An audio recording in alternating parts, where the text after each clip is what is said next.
Toevallig komen Wendy en Aukje nooit op een yoga-retraite op Ibiza. Wendy weet correct dat zij Parkinson had en Aukje helpt haar om haar baan te behouden. Oordeel later doorblikken dat Aukje ook Parkinson had. Het maakt het me nog meer bewust dat ik maar de dag leven moet en genieten mooi wat er nou is. Want ik weet net hoe het hier is. Ik weet net hoe het vier weer is.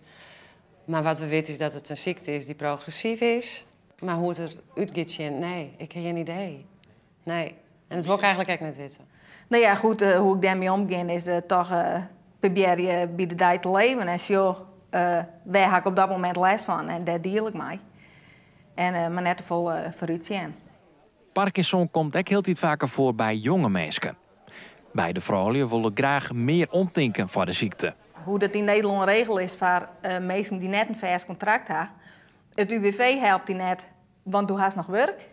En als het in de bijstand is, dan krijg je hulp en dan zie je werk voor die. Ik denk, wat voor geld kost ik de gemeenschap net omdat het waant, terwijl ik nog gewoon werk heb. Als ik het vertel, krijg ik heel vaak de reactie dat ik denk, mijn leven is oor. En dat is absoluut net zo. Want we binnen echt net oorschrijven dat we Parkinson hebben. Een van de mogelijke oorzaken is het bestrijdingsmiddel glyfosaat. Er lijkt te verbonden tussen het middel en de groei van Parkinson. Toch zat de Europese Unie het gebruik van glyfosaat kwartlien net verbinden. Ja, die bestrijdingsmiddelen zijn natuurlijk niet de enige oorzaak. Want verder in de lucht, wat we ook nog hebben en wat bekend is trichloretheen. Dat is een vlekkenverwijderaar.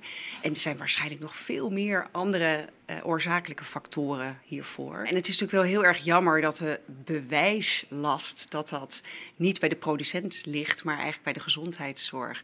Het verrind van de ziekte is onwis. Maar toch pakken Aukje en Wendy het op met een soort humor en positiviteit. Het brengt natuurlijk ook wel lachwekkende momenten mee, zeggen. Maar ja, je moet het al er een beetje van in proberen te zien.